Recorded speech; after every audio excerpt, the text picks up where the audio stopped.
Yes मेरे दोस्तों, आप लोग आज यहाँ बैठे हैं कैमरा के सामने और आज देखेंगे मैथमेटिक्स की कुछ इम्पोर्टेंट 45 बातें।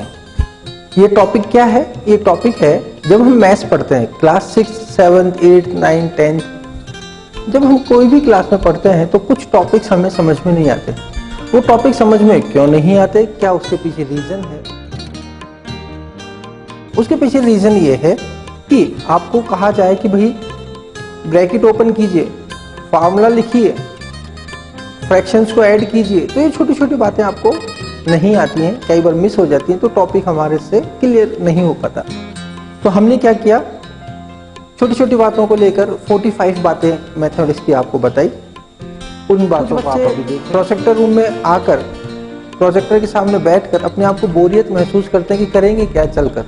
आपको मैं बता दूं कि अगर इन छोटी छोटी बातों को आप अपने ब्रेन में रखेंगे तो जब क्लास में टीचर पढ़ाता है तो आप इंटेलिजेंट होते चले जाते हैं, होते चले जाएंगे। इस बात का ख्याल रखिएगा। तो ध्यान से सुने, देखें और उसे अपने जीवन में अपना लें तो आपका मैथमेटिक्स बहुत अच्छा हो जाएगा। तो आइएगा हम देखते हैं मैथमेटिक्स की छोटी छोटी बातें। आइए मैथमेटिक्स की 45 इंपॉर्टेंट बातें बाय हरीश। देखिएगा,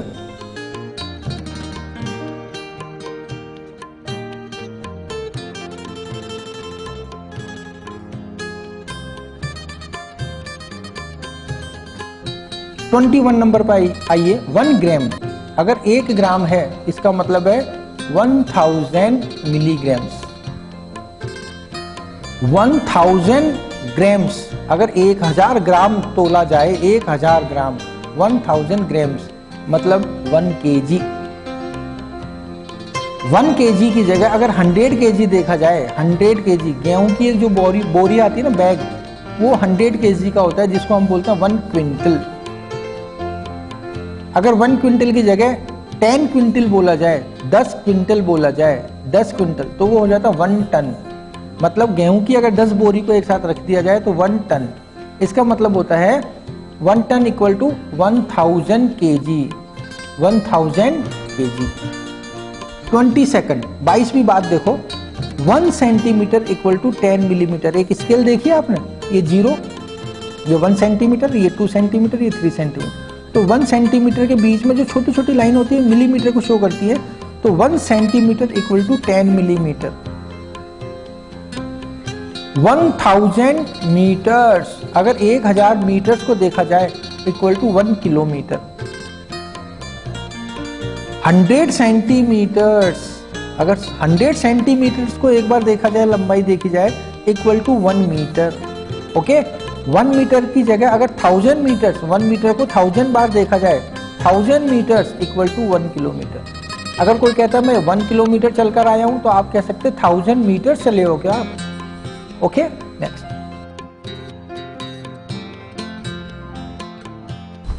23rd, 1 मिनट, 1 मिनट में कितना टाइम होता है? 60 सेकंड्स। 1 आवर, 1 आवर का मीन होता है 60 मिनट्स। 60 मिनट्स, अगर 60 मिनट्स को 60 इंटू 60 कर दिया जाए तो 3600 सेकंड्स होंगे। 1 hour equal to 60 minutes and 3600 seconds. याद कीजिएगा, 24 आवर्स इक्वल टू 1 डे। 24 आइएगा, 24वीं बात आते हैं। पाई इक्वल टू 22/7, छोटी सी बात है, याद कर लें। या pi equal to 3.14। Pi radian, pi के ऊपर अगर रेडियन सी लगाया जाता तो सी का मीन है रेडियन। पाई रेडियन बोल दे या पाई के ऊपर सी लगा दे तो वैल्यू होगी 180 डिग्री। कुछ बच्चे पाई को नहीं समझ पाते, पाई की वैल्यू क्या होती है। अगर मेंसुरेशन में देखा जाए, पाई की वैल्यू बताइए तो 22/7 या 3.14।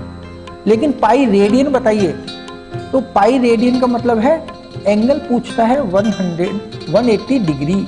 ओके, पाई रेडियन का मतलब एंगल मेजर करने में पाई की वैल्यू।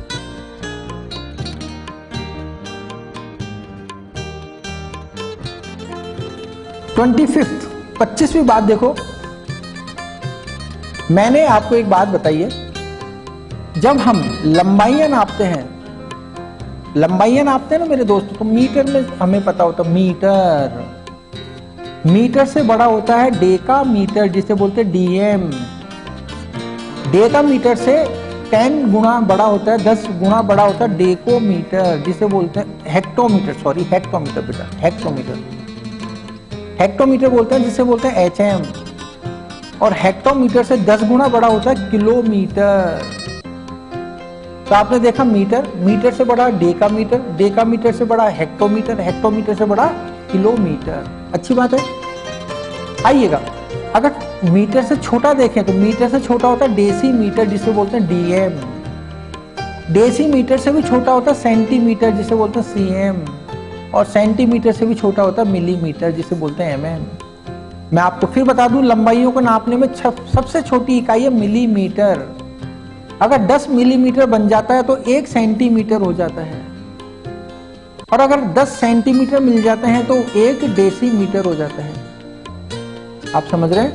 और डेसीमीटर, 10 डेसीमीटर आ जाए तो 1 मीटर के बराबर हो जाता है। मीटर से मिलते डेकामीटर बनता है, डेकामीटर से बनकर किलोमीटर बनता है, और किलोमीटर से डेकामीटर से मिलकर हेक्टोमीटर बनता है, और हेक्टोमीटर से मिलकर किलोमीटर बनता है। सबसे बड़ी इकाई किलोमीटर और सबसे छोटी इकाई मिलीमीटर। मेरे दोस्तों, मैं आपको बता दूं कि जब हम मीटर को सेंटीमीटर में कन्वर्ट करते हैं तो 100 का डिवाइड करते हैं। 1 मीटर में 100 का डिवाइड करेंगे तो 1/100 सेंटीमीटर हो जाएगा। मीटर को जब मिलीमीटर में कन्वर्ट करते हैं मेरे दोस्तों, मीटर को मिलीमीटर में, तो 1 मीटर मिलीमीटर में 1000 का डिवाइड करना पड़ता है। 1 2 3 0 1 2 3। ऐसा क्यों होता है? ये टेबल मैं आपको इसीलिए सिखा रहा हूं मेरे दोस्तों कि मीटर से जितनी दूरी पर होगा उतने जीरो से डिवाइड लगा।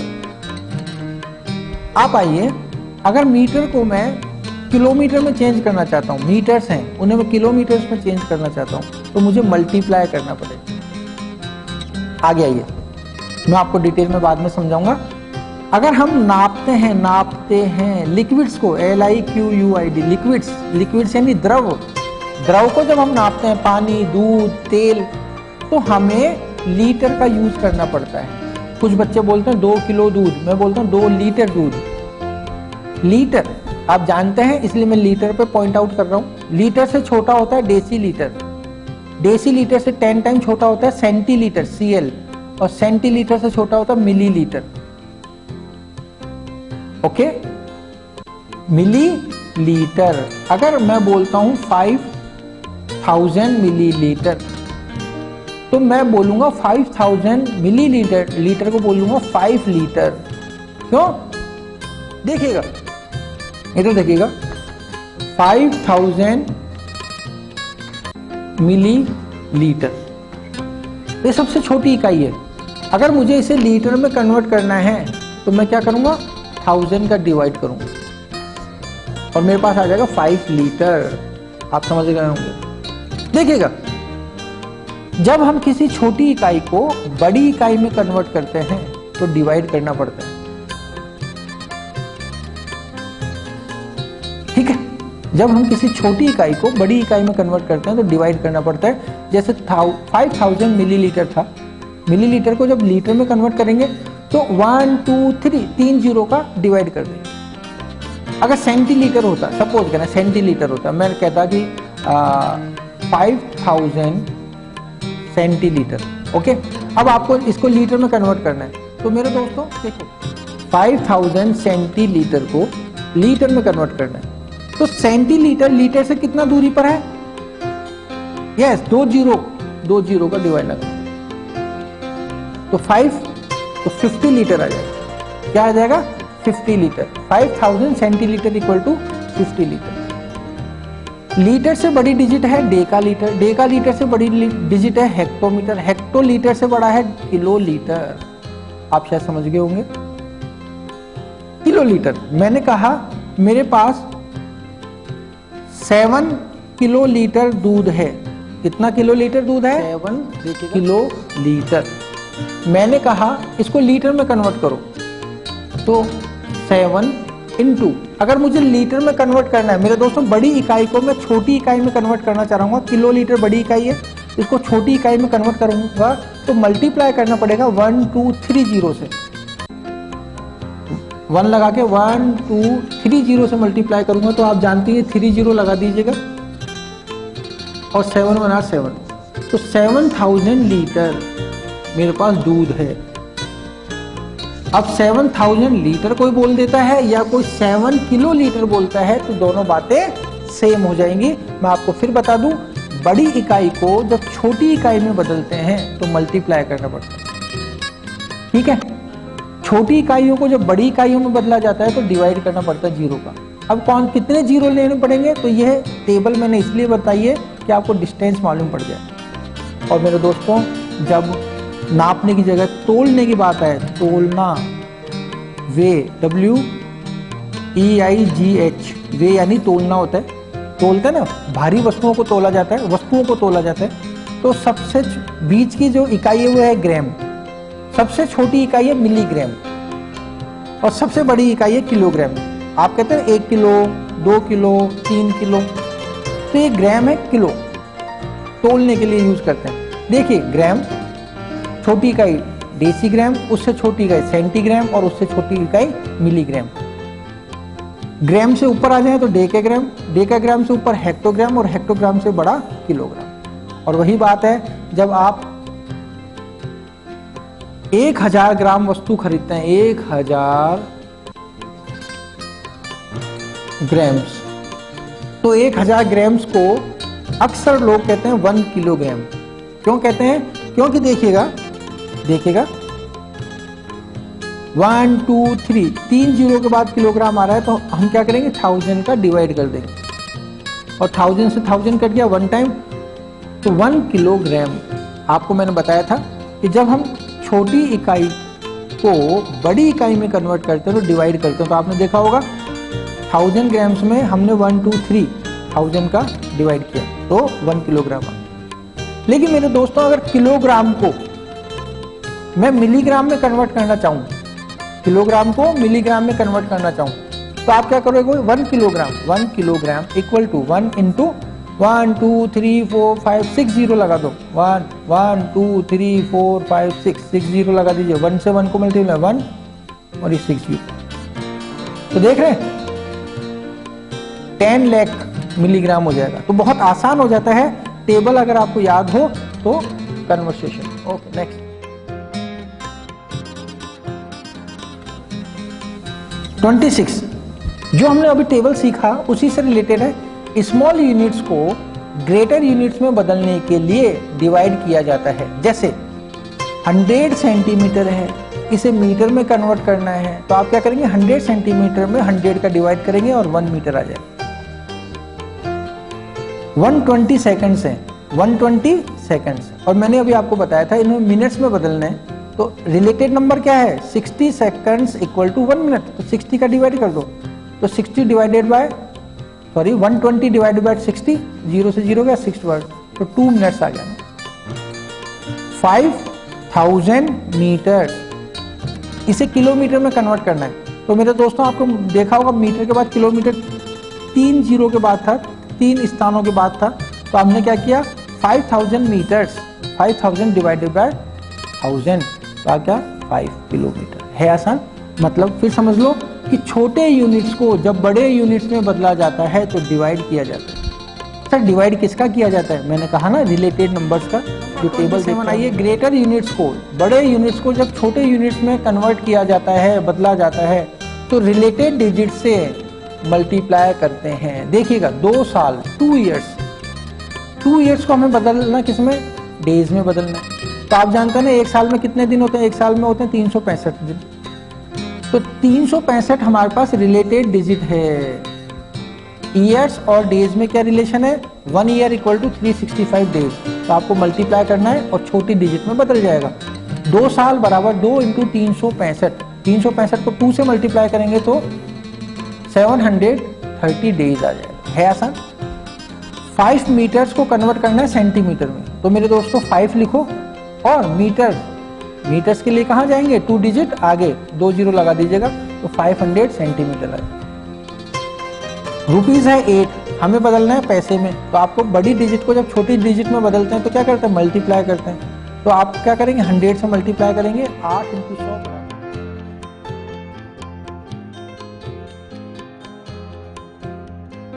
हम अभी जो सीख रहे हैं मैथमेटिक्स की छोटी छोटी बातें सीख रहे हैं। आप देखिएगा, जिन बच्चों को ये बातें पता होंगी वो कह रहे होंगे कि सर ये तो बहुत आसान बातें हैं, लेकिन जिन बच्चों को पता नहीं है वो ध्यान दें ताकि मैथमेटिक्स इंप्रूव हो सके।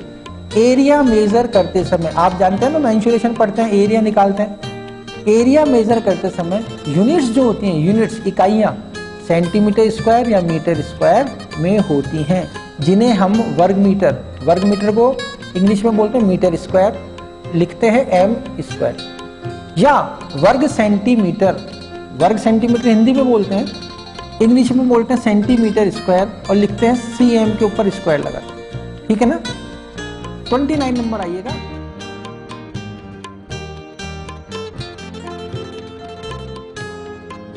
वॉल्यूम मेजरमेंट करते समय, भैया एरिया नहीं, वॉल्यूम का मतलब आयतन मेजर करते समय यूनिट्स जो होती हैं उन्हें सेंटीमीटर क्यूब या मीटर क्यूब में लिखा जाता है या में होती हैं, जिन्हें हम घन सेंटीमीटर क्यूब या फिर घन मीटर क्यूब, m के ऊपर क्यूब, या फिर मीटर क्यूब कहते हैं। ओके, तो वॉल्यूम को मेजर करते वक्त मीटर क्यूब या सेंटीमीटर क्यूब, एरिया को मेजर करते वक्त सेंटीमीटर स्क्वायर या मीटर स्क्वायर का यूज करते हैं। एक छोटी बात मैं आपको बताना चाहता हूँ, 1 फुट में 12 इंचेस होते हैं, जो अपर फुट बोलते हैं ना, 1 फुट में 12 इंचेस होते हैं। फुट का प्लूरल जो है वो फीट होता है। कुछ लोग यूज करते हैं 5 फुट का पाइप दे देना, भाई 5 फुट नहीं, 5 फीट, इंग्लिश में बोल देंगे 5 फीट लॉन्ग, 5 मीटर लंबा।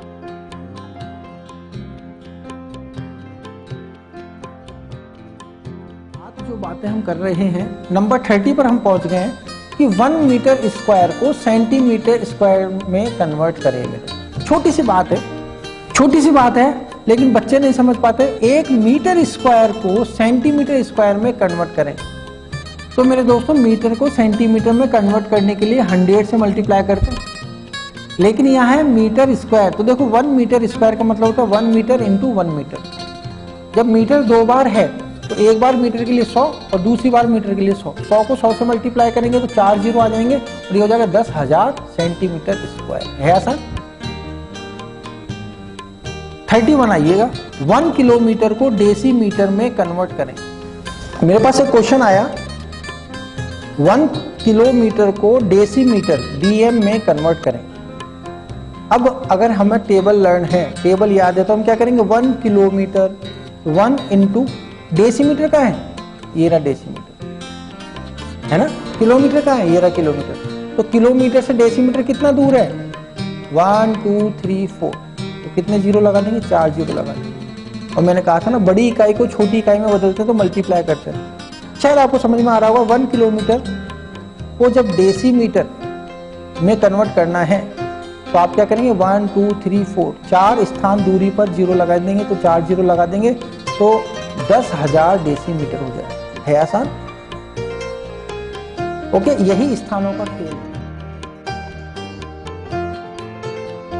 नेक्स्ट आइएगा 32, 1 2 3 4 5 6 जीरोज लगे हुए हैं और 2 लिखा हुआ है, तो मैं कहूंगा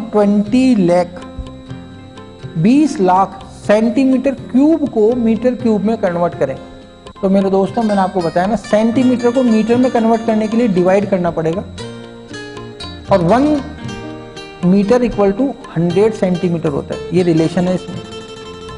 तो आप क्या करेंगे, 2 लिखकर 6 जीरो तो ऊपर लिख देंगे, मीटर क्यूब लिख देंगे, और सेंटीमीटर के जब मीटर क्यूब में बदलना पड़ेगा तो 3 बार 100 का डिवाइड करना पड़ेगा, और जब 3 बार 100 का डिवाइड करोगे 1 2 1 2 1 2 1 2 1 2 1 2, तो 2 बचेगा, मतलब 2 मीटर क्यूब आ जाएगा।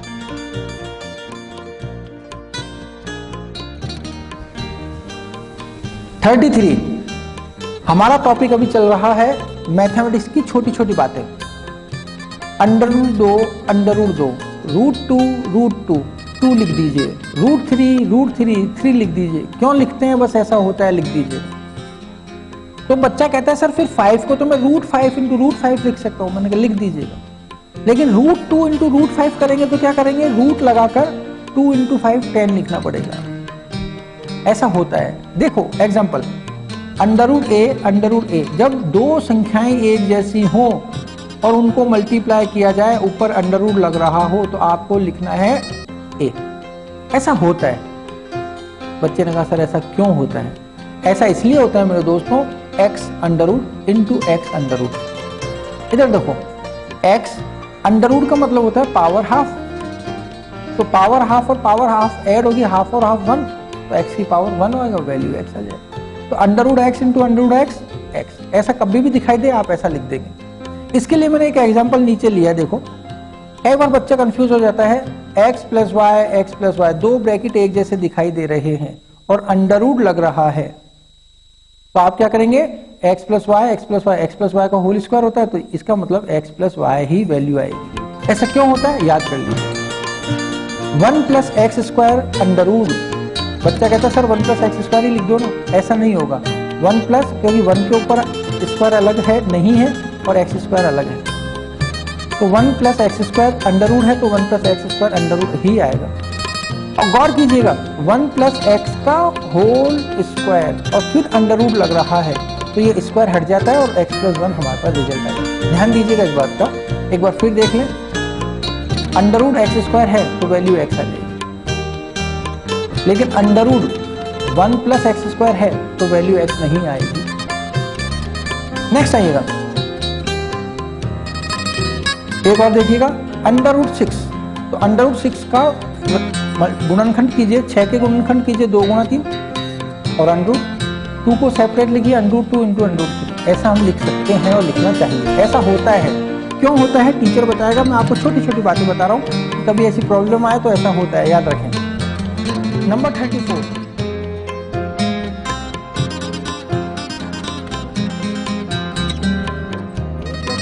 Whole square.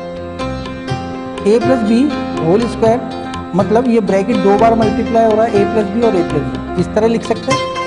टीचर अगर ऐसे लिखा हुआ कोई है उसे ऐसे लिखे तो भी ठीक है। a + b × a + b, जब इसे मल्टीप्लाई करेंगे तो रिजल्ट आएगा a² + 2ab + b²। सेकंड है ये a - b का होल स्क्वायर, मतलब a - b × a - b लिख सकते हैं। जब हम मल्टीप्लाई करते हैं तो a - b का होल स्क्वायर, जो रिजल्ट आएगा वो a² - 2ab + b² आएगा, याद कर लें। कई बार टीचर a + b और a - b को लिखता है a² - b², या ऐसा हो सकता है a² - b² को लिखा जाता है a + b और a - b मल्टीप्लाई करके। ऐसा क्यों होता है, याद कर लीजिए, फार्मूला है b ± c, मतलब b + c हो या b - c हो, बाहर a हो, तो मेरे दोस्तों a को b से मल्टीप्लाई करते हैं और a को c से भी मल्टीप्लाई करते हैं। ये मैथमेटिक्स की छोटी छोटी बातें मैं आपको बता रहा हूँ। नेक्स्ट,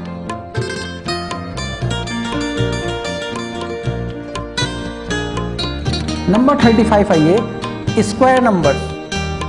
स्क्वायर नंबर्स किसी डिजिट को उसी डिजिट से मल्टीप्लाई करने पर जो नंबर आता है वही स्क्वायर नंबर होता है।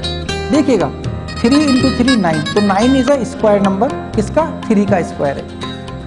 5 × 5, किसी डिजिट को उसी डिजिट से मल्टीप्लाई करने पर जो नंबर आता है वो स्क्वायर नंबर कहलाता है। तो 5 × 5 25, 7 × 7 49, 11 × 11 121, तो ये 121 स्क्वायर नंबर है, 41 स्क्वायर नंबर है, 196 स्क्वायर है। स्क्वायर नंबर का जब अंडर रूट निकाला जाता है, जैसे 169 का अंडर रूट निकाल लिया और हमसे पूछा वैल्यू बताइए, तो भैया 169 का हम डिजिट देखेंगे कि 13 × 13 करने पर 169 आया। तो अंडर रूट अगर निकालेंगे, मैंने आपको बताया ना 13 × 13 अंडर रूट है तो वैल्यू आएगी 13।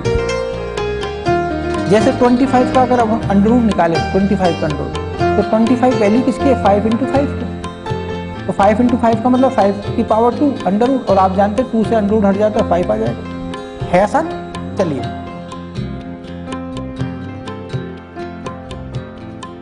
Number 36, cube numbers.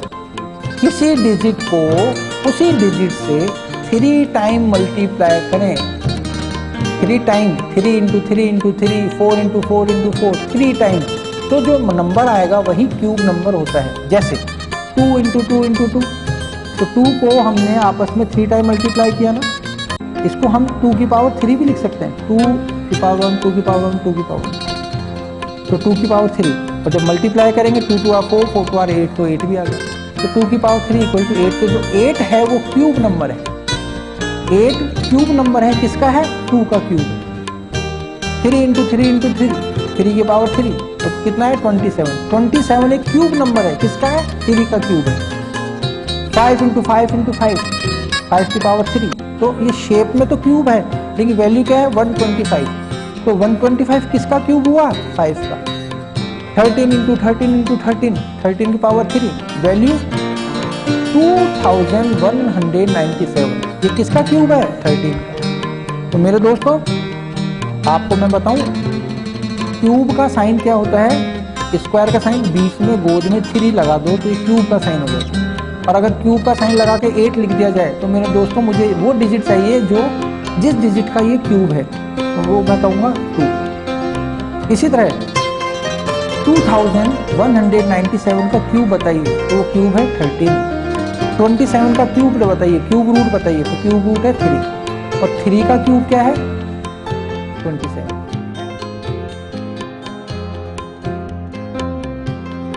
Number 37, exponents मतलब घातांक, वे डिजिट्स, वो सभी डिजिट जिन पर घातें लगी होती है, मतलब पावर लगी होती है, उन्हें हम घातांक कहते हैं। एग्जाम्पल देखिएगा, 2 की पावर 4, 6 की पावर 2, 8 की पावर हाफ, 7 की पावर 3/4, 2 की पावर x, a की पावर x, ये सब एक्सपोनेंट्स हैं। अब यहां गौर करके देखें, एक्सपोनेंट्स, a की पावर x जो है वो एक्सपोनेंट है, अगर इसको सॉल्व करेंगे तो वैल्यू आएगी m एक वैल्यू है, a की पावर x एक एक्सपोनेंट है, a को हम बोलते हैं बेस, a को बोलते हैं बेस, x को बोलते हैं पावर। जैसे यहाँ देखो 3 इंटू 3 इंटू 3, तो 3 की पावर 3, तो ये है एक एक्सपोनेंट घातांक। 4 इंटू 4 इंटू 4 इंटू 4, तो ये क्या है? कितनी बार? 1 2 3 4 5 टाइम है ना, 4 की पावर 5, ये है घातांक। अंडररूट 2 का मान है 2, और अंडररूट हटा दिया जाए तो पावर हाफ, ये है घातांक। ये है अंडररूट का साइन, अंडररूट को हटा दिया जाए तो हाफ लगा दिया जाए, 5 की पावर हाफ, ये है घातांक। मेरे दोस्तों एक खास बात मैं आपको बताना चाह रहा हूँ कि 5 की पावर 5 अंडररूट 3 लिखा हो, सुनना, क्यूब रूट का साइन हो, तो 5 लिखकर पावर क्या लगा देंगे? 1/3, क्यूब को हटा देंगे, 1/3 पावर। देखिएगा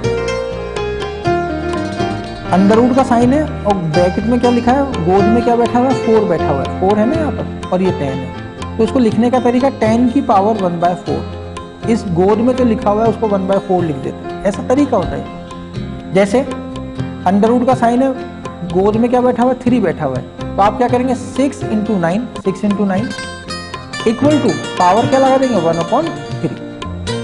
ओके, एक छोटी सी बात बताता हूँ कि -1 के ऊपर अगर कोई ऑड नंबर हो, ऑड जानते हैं ना, 1 3 5 7, ऑड नंबर हो तो वैल्यू हमेशा -1 आएगी। -1 के ऊपर अगर पावर कोई इवन नंबर की पावर हो, 1 2 3 4 7 2 4 7 2 4 6 9, इस तरह 2 4 6, इस तरह इवन नंबर हो तो वैल्यू आएगी 1। है आसान। 1 के ऊपर अगर पावर 0 है मेरे दोस्तों तो वैल्यू आएगी 1। किसी भी डिजिट के ऊपर अगर घातांक 0 हो जाए तो उसकी वैल्यू 1 हो जाती है। जैसे 1 की पावर 0 तो 1, 10 की पावर 0 तो 1, 103 की पावर 0 तो 1। किसी भी अंक के ऊपर अगर 0 पावर हो तो वैल्यू 1 हो जाती है। ओके, नेक्स्ट है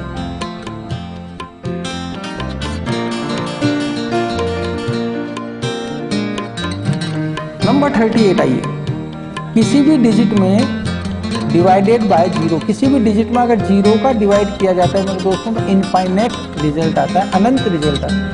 जैसे कि 5/0 तो इसका रिजल्ट आएगा इनफाइनाइट, अनंत, कोई वैल्यू नहीं आएगी। लेकिन अगर जीरो में किसी डिजिट का डिवाइड किया जाए, जीरो में कोई डिजिट का डिवाइड किया जाए तो जीरो रिजल्ट आता है। जैसे जीरो में 5 का भाग मारेंगे तो जीरो आएगा, जीरो में 2 का भाग मारेंगे तो जीरो आएगा।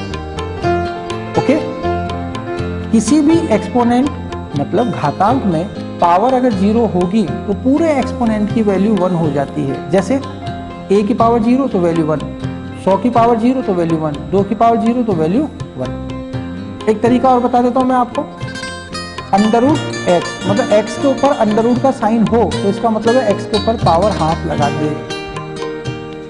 लेकिन अंडर रूट के साथ अगर इधर 3 लिखा हो तो ये क्यूब रूट कहलाता है, क्यूब रूट, तो आपको x के ऊपर पावर 1/3 लगानी है।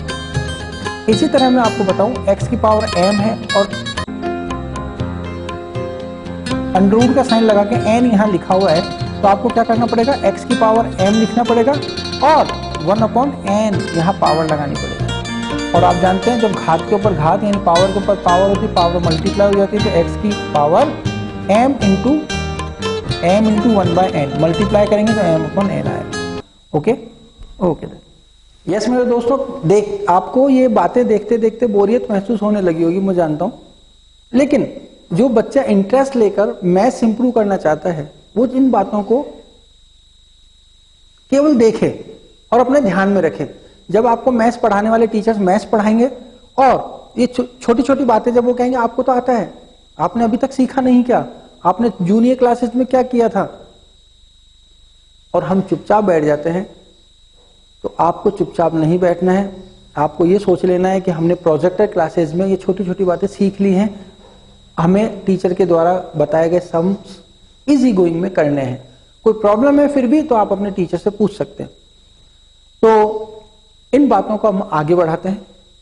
ये बातें हो सकता है कि आपको पहले से ही मालूम हो सकता है कि आज मालूम पड़ रही हो, और कुछ बच्चे ऐसे भी बैठे होंगे जो इन बातों को फिजूल समझ रहे हैं कि हमें सर ने यहां क्यों बैठा दिया। लेकिन मेरे दोस्तों, जब आप पढ़ाई पूरी कर लेंगे तो आपको ये बातें याद आएंगी कि हाँ सर ने हमें ये बात बताई थी, यस हमें बात बताई थी, हमने ध्यान नहीं दिया। तो मेरा कहना यह है कि इन बातों को अगर आप जानते हैं तो भी ध्यान से सुने, नहीं जानते हैं तो देखने की कोशिश करें। एक बार में समझ में ना आए तो दोबारा इस एपिसोड को देखें, बार बार समझें, बहुत ही इंपॉर्टेंट बातें हैं। अब हम आगे चलते हैं, आइए।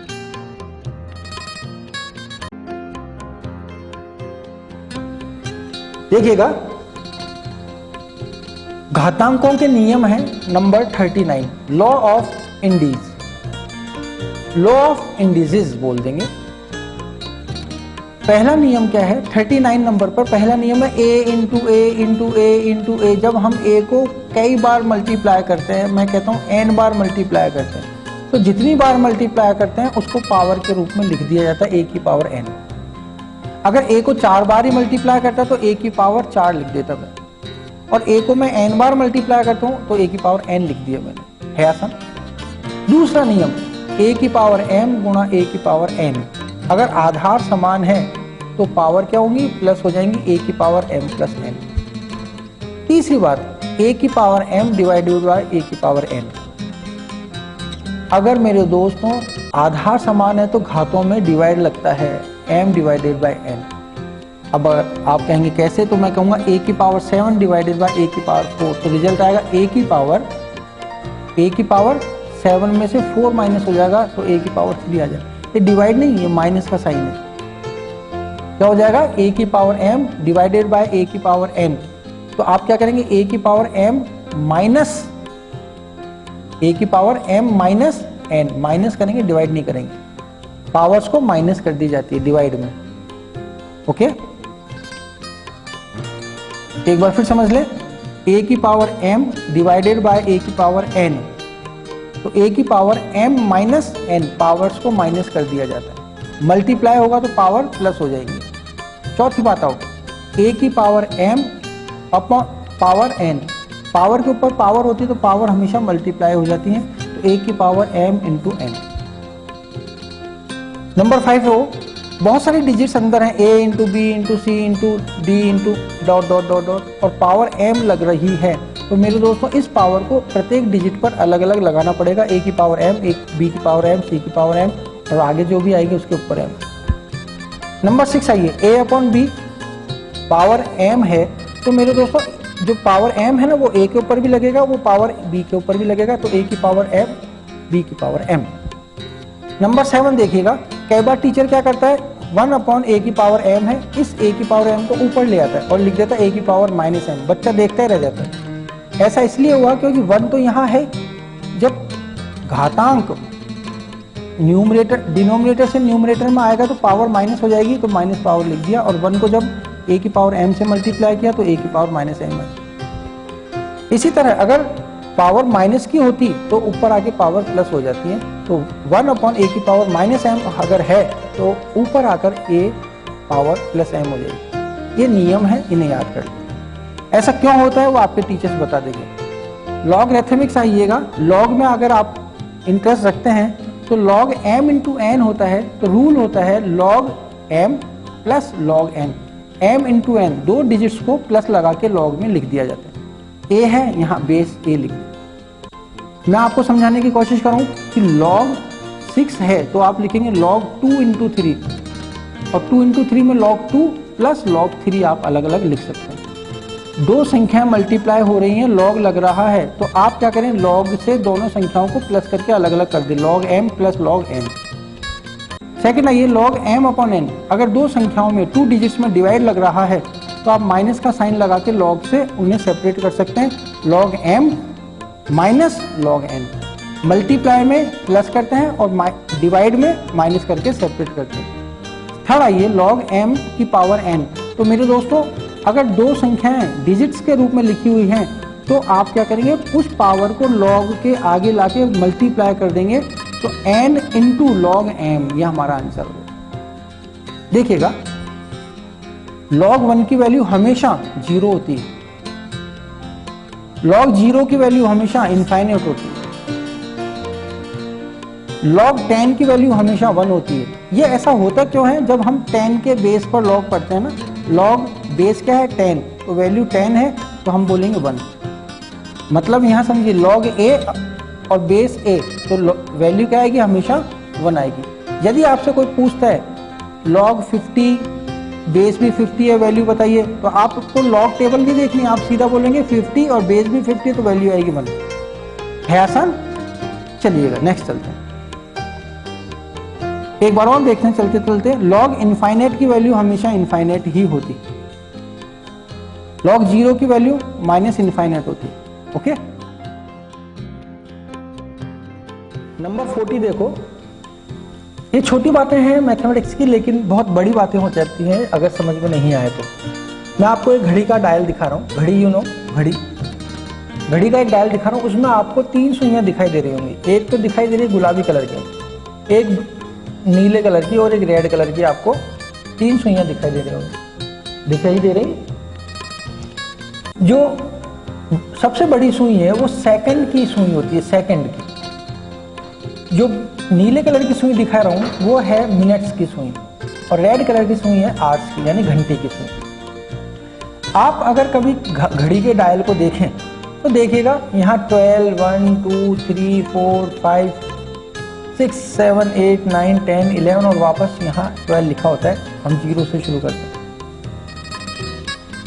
पूरा का पूरा डायल 12 बड़े भागों में बटा हुआ होता है। 12 बड़े भाग, 1 भाग, 2 भाग, 3 भाग, 4 भाग, 5 भाग, 6 भाग, 7 भाग, 8 भाग, 9, 10, 11 भाग। इस भाग को बोलते हैं पार्ट्स। तो पूरा का पूरा भाग 12 हिस्सों में बटा होता है। एक जो हिस्सा है यहाँ 0 से लेकर 1 तक, ये 1 आवर को शो करता है, 1 घंटे को शो करता है। 1 घंटे को शो कैसे करता है कि ये जो रेड कलर की सुई है वो 12 से 1 पर आ जाती है तो ये 1 घंटा हो जाता है। 1 से जब 2 पर आ जाती है तो हम कहते हैं 2 बज गए, 2 घंटे। 12 से 0 से लेकर ये यहाँ 2 घंटे हो गए। और अगर ये रेड कलर की सुई जो कि आवर्स की सुई है, घंटे की सुई है, वो 0, 1, 2, 3 यहाँ आ जाती है तो 3 घंटे पूरे हो जाते हैं। मेरे दोस्तों रेड कलर की सुई पूरा जब एक चक्कर लगाती है तो 12 घंटे कवर कर लेती है। 12 घंटे दिन के होते हैं और 12 घंटे रात के, और एक दिन पूरा हो जाता है, 1 डे में 24 आवर्स हो जाता है। ठीक है, तो मैं आपको बताना चाह रहा हूँ कि घड़ी का डायल 12 भागों में बटा हुआ होता है। ये 12 भाग 12 घंटे कहलाते हैं। और जो एक भाग है 0 से लेकर 1 या 1 से लेकर 2, एक जो छोटा भाग है यह छोटा भाग 5 हिस्सों में बटा होता है। ये जो एक भाग है ना, वो 5 छोटे भागों में बटा होता है, 5 छोटे भागों में। ये 5 सेकंड है, 1 2 3 4 5। जो भाग है ना, ये 5 सेकंड्स में बटा होता है। आप ध्यान दीजिएगा कि जब ये गुलाबी कलर की सुई यानी सेकंड की सुई 0 से चलकर 1 2 3 4 5 6 7 8 9 10 11 12 13 मतलब 11 12 पूरा का पूरा जब एक राउंड कर लेती है, गुलाबी कलर की सेकंड की सुई पूरा एक राउंड करती है, तो कितना टाइम लगता है इसको? 1 मिनट। 1 मिनट में पूरा घूम जाती है। जब ये 1 मिनट में पूरा घूमती है ना, इतनी देर में जो मिनट्स की सुई है वो केवल यहाँ से यहाँ तक ही आ पाती है, एक ही हिस्सा चल पाती है। तो मैंने आपको क्या बताया, जब सेकंड की सुई देख रहे हैं, जब सेकंड की सुई पूरे डायल यानी 60 छोटे भागों का पूरा एक चक्कर लगा लेती है, तब तक मिनट की सुई केवल एक भाग यानी 1 मिनट ही चल पाती है, 1 मिनट चल पाती है। आप समझ गए होंगे मेरी बात। और मेरे दोस्तों, मिनट की जो सुई है, मिनट की जो सुई है वो पूरा एक जब चक्कर लगाती है, मतलब पूरा एक चक्कर जब ये लगा लेती है, तो रेड कलर की सुई 12 से 1 पर आ जाती है, 1 घंटा पूरा करती है। तो जब मिनट की सुई पूरा एक चक्कर लगाती है, तो जो छोटी सुई है, आवर्स की जो सुई है, वो एक पार्ट को पूरा करती है। इस तरह सुइयों का यानी हैंड्स का चलने का तरीका होता है। और घड़ी में टाइम देखना आपको आता ही होगा। ओके, देख अब चलते हैं नेक्स्ट पर, आइए।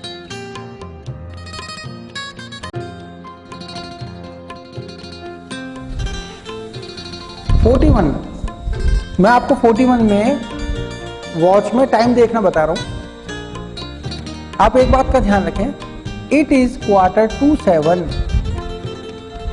7:15 का मतलब होता है कुछ बजने में कुछ मिनट बाकी हैं, बस। 2 का मतलब होता है कुछ बजने में कुछ मिनट बाकी है। तो इट इज क्वार्टर का मतलब 15 मिनट। 7 बजने में 15 मिनट बाकी हैं। तो आप देखिए घड़ी में ये 7 है और 15 मिनट बाकी है। अगर ये सुई यहाँ पहुंच जाएगी तो 7 बज जाएंगे। Second number, it is 10 minutes to 3, मतलब कुछ बजने में कुछ मिनट बाकी हैं। तो कुछ बजने में कितना? 3 बजने में 10 मिनट बाकी हैं। इट इज 10 minutes to 3 बोलने का तरीका है। तो आप देखो 3 बजने में, इधर 3 पर सुई आने वाली है और 3 बजने में 10 मिनट बाकी हैं। अगर ये सुई यहाँ आ जाएगी तो 3 बज जाएंगे। तो इट इज 10 minutes to 3। मेरे दोस्तों, कुछ बजने में, 3 बजने में अगर 10 मिनट बाकी है ना, तो आप बोलेंगे 10 minutes to 3। It is 5 minutes to 6, मतलब 5 मिनट बाकी हैं टू 6 बजने में। बोलने का तरीका है, आप देखें 6 बज रही है, नहीं बजी, अभी 5 मिनट बाकी है, तो हम बोलेंगे it is 5 minutes to 6। Next, it is 5:30। It is half का मतलब आधा घंटा, हाफ का मतलब आधा घंटा। पास्ट का मतलब होता है बजकर कुछ मिनट। बजने में बाकी नहीं है, बज चुके हैं, 5 बज चुके हैं, आधे घंटा ज्यादा हो गया। It is 5:30। देखिए घड़ी, 5 का साइन यहाँ था, घंटे की सुई को यहाँ होना चाहिए था, लेकिन ये थोड़े आगे निकल गई और कितना? आधा घंटा ज्यादा। तो आप देख रहे हैं 5 तो बज चुके हैं, लेकिन कितना ज्यादा बच गया? आधा घंटा ज्यादा हो गया, 5:30। It is 4:15। देखिएगा ये 4 बज रही है, लेकिन बड़ी जो सुई है 4 बजकर भी आगे आ गई है, 15 मिनट आगे। जो क्वार्टर है उसका मतलब है 15 मिनट। 15 मिनट हो चुके हैं। पास्ट का मतलब बजकर कुछ हो जाए तो पास्ट का यूज करते हैं। 4:15, 4 बजकर 15 मिनट, तो 4 बजकर 15 मिनट। एक एग्जांपल और लीजिए, इट इज 10 minutes past 12, मतलब 10 minutes past 12, 12 बजकर 10 मिनट हो चुके हैं। पास्ट का मतलब बजकर कुछ समय हो जाए तो आप देखें घड़ी में 12 बज चुके हैं और बड़ी जो सुई है वो आगे भी निकल चुकी है। तो 12 past 10, it is 10 past 12। Okay, it is 10 past 12। जब कुछ बजकर कुछ मिनट हो जाए तो पास्ट का यूज कीजिए, और जब कुछ बजने में बाकी हो तो टू का यूज कीजिए।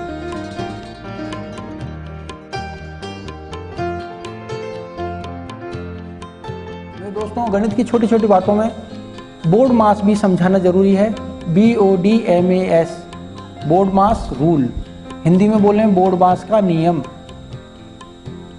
BODMAS, बोर्ड मास होता क्या है, ये टीचर्स के द्वारा बनाया गया नाम है। B का मतलब है जब हम मैथ सॉल्व करते हैं, ब्रैकेट्स के द्वारा मैथ सॉल्व करते हैं, तो B for bracket, O for open, D for divide, M for multiply, A for addition, S for subtraction. जब भी हम ब्रैकेट्स वाले सम्स सॉल्व करते हैं तो बोर्ड मास का फॉर्मूला लगाते हैं। पहले ब्रैकेट ओपन किए जाते हैं, फिर अगर सम में जो सम दे रखा है उसमें डिवाइड हो तो पहले डिवाइड करो, उसके बाद मल्टीप्लाई कीजिए, उसके बाद एडिशन, उसके बाद सब्ट्रैक्शन, तो आप सवाल हल कर लेंगे। मैं आपको दिखाना चाहता हूँ ग्रीन कलर का एक ब्रैकेट है, इसको बोलते हैं ब्रैकेट। इसके अंदर एक आपको ब्रैकेट फिर दिखाई दे रहा है, इसको बोलते हैं कर्ली ब्रैकेट। और कर्ली ब्रैकेट के अंदर फिर एक ब्रैकेट दिखाई दे रहा है, उसको बोलते हैं, ग्रीन कलर के ब्रैकेट को बोलते हैं स्मॉल ब्रैकेट। और स्मॉल ब्रैकेट के बाद भी एक लाइन खींची हुई है, उसको बोलते हैं सर्ड, SURD, सर्ड या फिर लाइन। तो ब्रैकेट्स के यहाँ हमारे पास 1, 2, 3 और 4 टाइप्स ऑफ ब्रैकेट हो गए। इन्हें हटाना होता है, ब्रैकेट ओपन करने होते हैं, फिर अंदर जो डिजिट्स होती हैं उसको डिवाइड, मल्टीप्लाई, एडिशन और सब्ट्रैक्ट करते हुए सम्स को सॉल्व करते हैं। ओके, चलिए मेरे दोस्तों बोर्ड मास को सॉल्व करके देखते हैं। ये 42 नंबर है, सॉल्व करके देखते हैं। Solve the problem 42। हमने बोर्ड मास का एक रूल बताया था, मैं एक क्वेश्चन सॉल्व करना चाहता हूँ। 14 प्लस बड़ा bracket 4 minus curly bracket minus 7 minus small bracket 15 divided by 3 minus 3 into 4 minus 2, एक कर्व लाइन है जिसको सर्च बोलते हैं या स्ट्रेट लाइन, फिर ब्रैकेट बंद, कर्ली ब्रैकेट और बड़ा ब्रैकेट। अब अगर आप इसे सॉल्व करेंगे तो कैसे करेंगे देखिएगा। सबसे पहले ब्रैकेट हटाना होता है, ब्रैकेट ओपन करना होता है। तो ब्रैकेट में ये लाइन हटानी पड़ती है। इस लाइन को हटाने के लिए पूरा का पूरा सम वापस वैसे लिखेंगे। लाइन के बाहर आप देखिएगा, लाइन भी एक ब्रैकेट से भी छोटी ब्रैकेट होती है। लाइन के बाहर माइनस है ना, तो आपको क्या करना पड़ेगा, ये माइनस तो यहीं रखना पड़ेगा, लेकिन जो अंदर आने वाला साइन है माइनस, उसको प्लस करना पड़ेगा बस। तो अगला स्टेप क्या हो जाएगा, 14 प्लस बड़े ब्रैकेट की जगह बड़ा bracket 4 minus curly bracket minus 7 minus 15 minus bracket लगा के 15 डिवाइडेड बाय 3 माइनस की जगह माइनस। और जब हमने ये लाइन हटाई तो 3 इंटू 4 और आने वाला जो साइन है माइनस का वो प्लस का कर दिया, ये 2 कर दिया। ऐसा क्यों किया, क्योंकि लाइन से पहले माइनस है। अगर यहाँ प्लस होता तो ऐसा का ऐसा हम कॉपी कर लेते, यहाँ माइनस है इसलिए ये प्लस हो गया। ब्रैकेट लगा दीजिएगा। अब हमें स्मॉल ब्रैकेट रिमूव करना है नेक्स्ट लाइन में। स्मॉल ब्रैकेट के बाहर आप देखिए माइनस है, तो ये माइनस यहाँ आ जाएगा, लेकिन आने वाला जो साइन है प्लस या माइनस का वो चेंज होगा, डिवाइड और मल्टीप्लाई चेंज नहीं होंगे। 15 डिवाइडेड बाय 3, ये रहा 15 डिवाइडेड बाय 3, तो जो माइनस है वो बन जाएगा प्लस। 3 इंटू 4, ये 3 इंटू 4, और ये जो प्लस है वो बन जाएगा माइनस। करेंगे कैसे देखो, 14 प्लस बड़ा bracket 4 minus curly bracket minus 7 minus, और ये ब्रैकेट हम हटा देंगे। ब्रैकेट हटाने का मतलब यही है कि अगर बाहर माइनस है तो अंदर प्लस या माइनस हो तो उनको चेंज कर दो। और आपने देखा 15 डिवाइडेड बाय 3 सेम आ गया, माइनस जो था वो प्लस हो गया, 3 इंटू 4 प्लस जो था वो माइनस हो गया और माइनस 2, छोटा ब्रैकेट हट गया। अब आप क्या करेंगे, ब्रैकेट कर्ली ब्रैकेट हटाएंगे। कर्ली ब्रैकेट में गौर करके देख लीजिएगा, ये कर्ली ब्रैकेट है और कर्ली ब्रैकेट के बाहर क्या आ रहा है, माइनस आ रहा है। आप क्या करेंगे, इस माइनस के कारण जो भी प्लस या माइनस होंगे वो चेंज हो जाएंगे आपस में, और लिखेंगे कैसे, 14 प्लस बड़ा ब्रैकेट 4। अब देखिए माइनस को जब माइनस से मल्टीप्लाई करते हैं प्लस आता है। या आप एक बात ध्यान रखें, ब्रैकेट के बाहर माइनस है ना, तो अंदर आने वाले सभी चीज बदल जाएंगे। ये माइनस है तो ये प्लस हो गया प्लस 7, ये माइनस है तो ये प्लस हो गया प्लस 15 डिवाइडेड बाय 3, ये प्लस था तो ये माइनस हो गया 3 इंटू 4, और ये माइनस का भी गया तो ये क्या हो गया प्लस 2। इसके बाद मेरे दोस्तों फिर हम बड़े ब्रैकेट को रिमूव करेंगे, और आप देखिए बड़े ब्रैकेट के बाहर क्या है, प्लस है। तो प्लस होने के कारण अंदर का कोई भी चिन्ह नहीं बदलेगा। 14 plus 4 plus 4 7 plus 15 divided by 3, मैंने क्या किया 15 डिवाइडेड बाय 3 को मैंने पहले डिवाइड कर दिया, तो 3 का जब डिवाइड मैं 15 में करूँगा तो 5 टाइम जाएगा, मैंने ये 5 लिख दिया। माइनस 3 को मैंने 4 से मल्टीप्लाई कर दिया, 3 4 12 प्लस 2। आप देखिएगा मैं ब्रैकेट को भी रिमूव करता गया हूँ और फिर मैंने डिवाइड किया और फिर मैंने मल्टीप्लाई किया। इसके बाद आप देखिए प्लस का 14 प्लस 4 18 प्लस 7 25 प्लस 5 30 एंड 2 32। हमने प्लस की डिजिट्स को एक साथ लिखा जिसको 32 आया, और हमारे पास -12 है, ये -12। 32 में से जब 12 माइनस होगा तो हमारे पास रिजल्ट आ गया 20, और यही बोर्ड मार्क्स के रूल से सॉल्व किया गया सम है। Okay, next sir.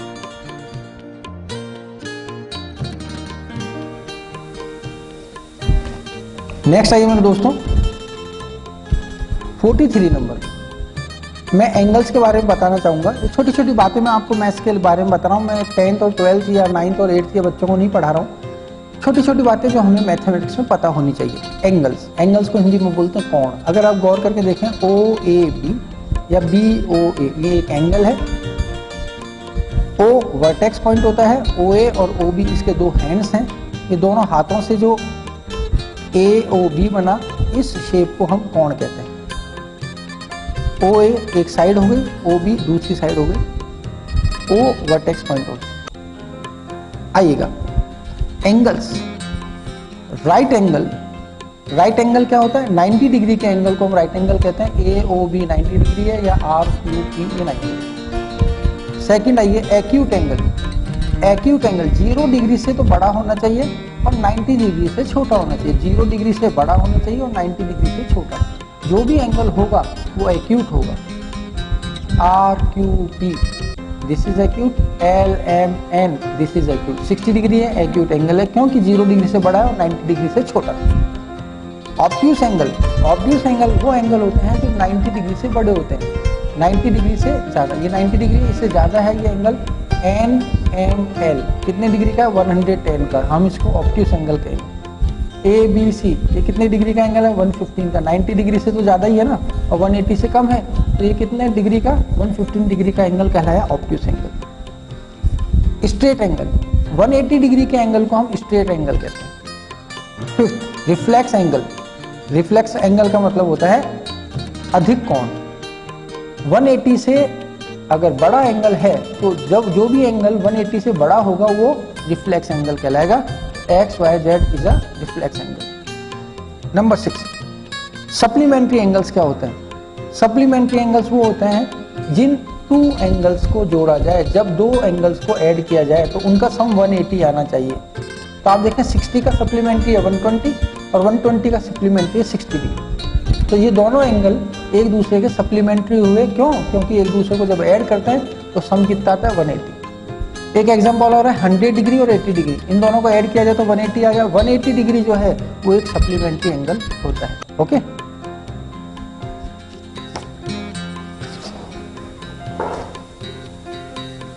नेक्स्ट आइएगा number 7 complementary angles. Complementary angles क्या होते हैं? वो 2 एंगल जिनका सम किया जाए तो 90 डिग्री आए। जैसे 60 डिग्री का कॉम्प्लीमेंट्री 30 डिग्री का कॉम्प्लीमेंट्री 60 डिग्री, 45 का कॉम्प्लीमेंट्री 45 का कॉम्प्लीमेंट्री 45, क्योंकि 45 और 45 ऐड करेंगे तो 90 डिग्री आएगा।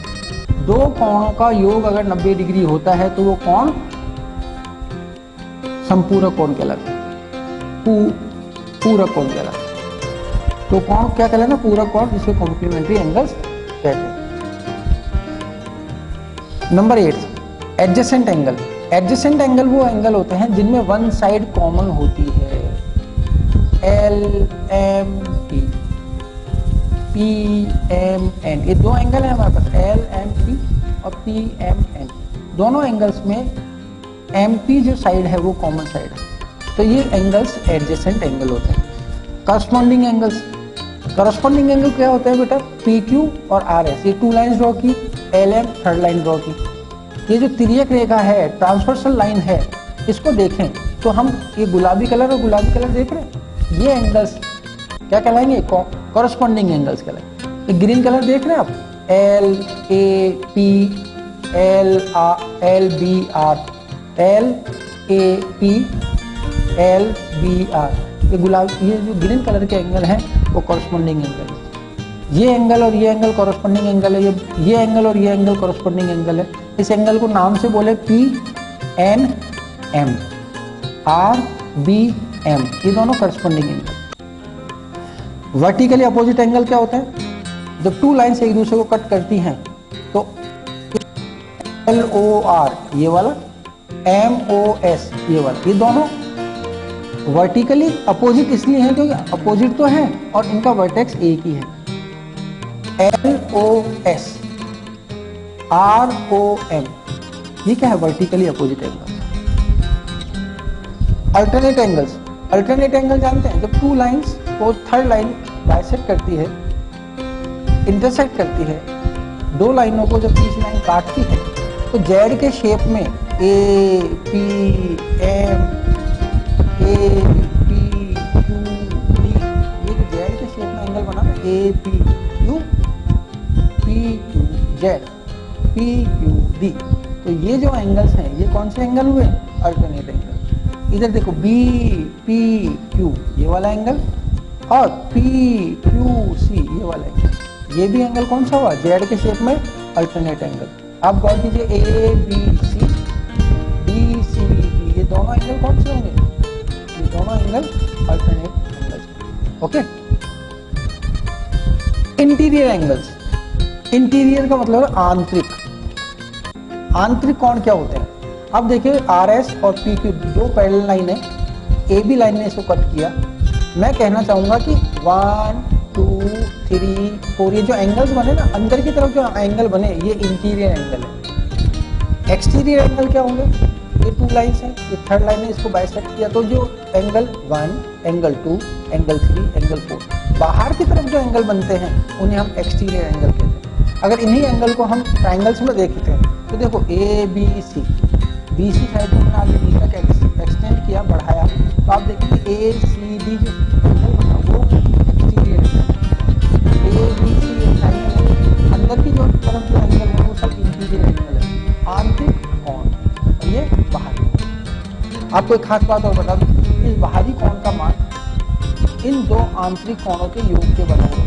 जैसे अगर ये 60 डिग्री है और ये 60 डिग्री है तो ये 120 डिग्री। और लास्ट मेरे दोस्तों, लास्ट बात है कि किसी भी ट्राइंगल के तीनों अंतः कोणों का योग, the sum of interior angles is 180 degree. त्रिभुज के तीनों अंतः कोणों का योग हमेशा 180 डिग्री है। और जो क्वाड्रिलेटरल है यानी चतुर्भुज है, चतुर्भुज के चारों अंतः कोणों का योग कितना होता है? 360 डिग्री होता है, 360 डिग्री। ये बातें आप अपने जीवन में उतार लें।